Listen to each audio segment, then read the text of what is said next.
চারপাশ থেকে একযোগে আসা রকেট আর ড্রোন হামলার মুখে দাঁড়িয়ে এখন ইসরায়েল যেন এক যান্ত্রিক খাঁচায় বন্দী। উত্তরে হিজবুল্লাহ, দক্ষিণে হামাস, আছে হুথিও, আর তার মাঝখানে ইসরায়েলকে আজ নিজেদের অস্তিত্ব টিকিয়ে রাখতেই চালাতে হচ্ছে সর্বাধুনিক প্রতিরক্ষা প্রযুক্তির পরীক্ষা।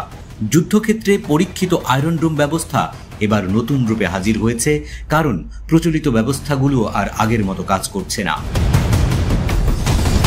ইসরায়েল পরীক্ষামূলকভাবে দুটি আয়রন ডোম ব্যাটারি মোতায়েন করেছে, যেখানে প্রতিটিতে ছিল 20টি করে ইন্টারসেপ্টর।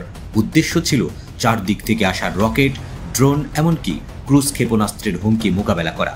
নতুনভাবে যুক্ত হয়েছে ELTA সিস্টেমের মাল্টিমিশন রাডার MMR। এই প্রযুক্তির মাধ্যমে একযুগে বিভিন্ন দিক থেকে আসা লক্ষ্যবস্তু শনাক্ত ও ধ্বংস করার সক্ষমতা বহুগুণে বেড়েছে। পরীক্ষায় দেখা গেছে কিছু ইন্টারসেপ্টর শত্রুর রকেটের পিছন পিছন গিয়ে পেছন দিক থেকেই ধ্বংস করেছে, যা ইসরায়েলের আগের প্রতিরক্ষা কৌশলে বিরল।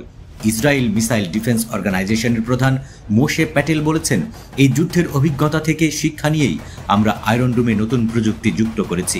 আজকের পরীক্ষাগুলো আমাদের আত্মবিশ্বাস বাড়িয়ে দিয়েছে। এই পরীক্ষার পেছনে যুদ্ধক্ষেত্রের চাপও বড় কারণ। গাজা সীমান্তে হামাসের রকেট, উত্তরে লেবানন সীমান্তে হিজবুল্লাহর রণপ্রস্তুতি, এমনকি ইয়েমেন থেকে হুথিদের দূরপাল্লার ড্রোন হামলা, সব মিলিয়ে ইসরায়েল এখন চতুর্দিক থেকে ঘেরাও হয়ে পড়েছে। এমনকি ইরানও স্পষ্ট করেছে যে তারা পারস্য উপসাগরের দ্বীপে মিসাইল মোতায়েন করেছে, যা মধ্যপ্রাচ্য জুড়ে উত্তেজনা আরও বাড়িয়েছে। এই পরিস্থিতিতে রাফায়েল ডিফেন্স সিস্টেম জানিয়েছে, আয়রন ডোমের এই পরীক্ষাগুলো এখনো পর্যন্ত সবচেয়ে বড় ও জটিল। ভবিষ্যতের যুদ্ধ কৌশলের জন্য এই প্রযুক্তির সফলতা গুরুত্বপূর্ণ ভিত্তি গড়ে দেবে। তবে প্রশ্ন থেকে যাচ্ছে, এই প্রযুক্তি কি আদৌ ইসরায়েলকে রক্ষা করতে পারবে? কারণ শত্রুরা এখন শুধু ফ্রন্ট লাইন থেকে নয়, ডিপ স্ট্রাইক প্রযুক্তি ব্যবহার করছে।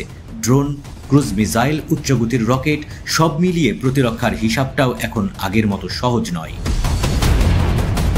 যুদ্ধবিধ্বস্ত গাজার বিপরীতে প্রযুক্তি নির্ভর ইসরায়েল এখন পরীক্ষা নিরীক্ষায় ব্যস্ত।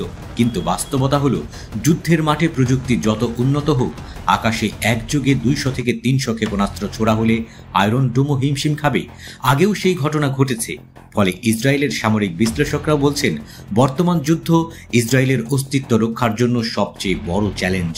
ইসরায়েল এখন নিজের ভবিষ্যতের জন্য লড়ছে। প্রযুক্তি, কৌশল এবং প্রতিরক্ষা ব্যবস্থার সর্বোচ্চ ব্যবহার করেও যদি চতুর্দিক থেকে আসা আঘাত ঠেকানো না যায়, তবে এই অঞ্চলে এক নতুন বাস্তবতা তৈরি হওয়া শুধু সময়ের অপেক্ষা।